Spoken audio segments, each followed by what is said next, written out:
Let's drill down into Asia then a little bit. Yeah. Not a homogeneous region at all. No.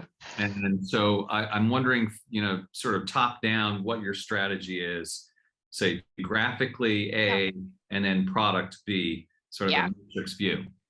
Well, I mean, I'd start off by saying we've taken a pretty hard look and very early on made the call actually to exit our consumer banking franchises in Asia.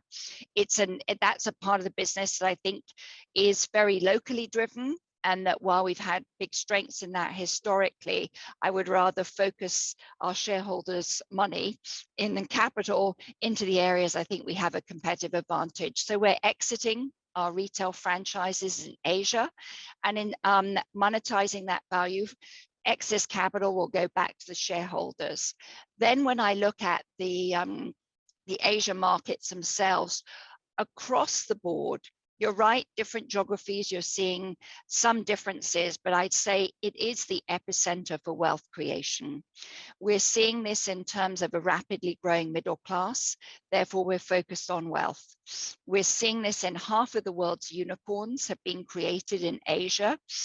So it's also driving our mid-market businesses as almost like an elevator for clients in the mid-market. Many are born digital, rapidly become Asian players, not just their domestic players.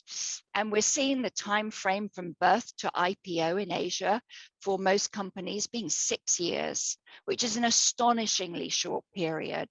And then finally, what we are again seeing across the board is this digital acceleration. It's being powered by e-commerce, it's being powered by technology innovation. And so, all of this activity that's occurring of transformation means for us, and I think for our peers, wealth, being in this epicenter of that wealth creation, being in the epicenter of digital and technology innovation is really critical. And I'll give an example. I was sitting down with the finance minister of India last weekend, sorry, time flies here.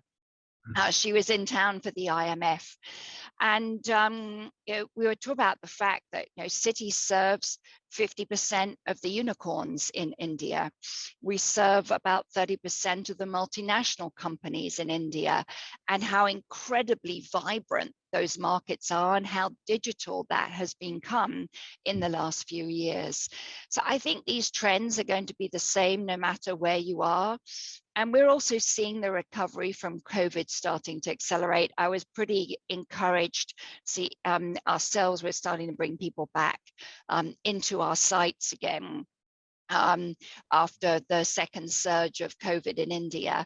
And we're seeing it beginning to see a stronger recovery there after a pretty brutal few months in many geographies in Asia from a COVID perspective. I'm bullish, as you can tell.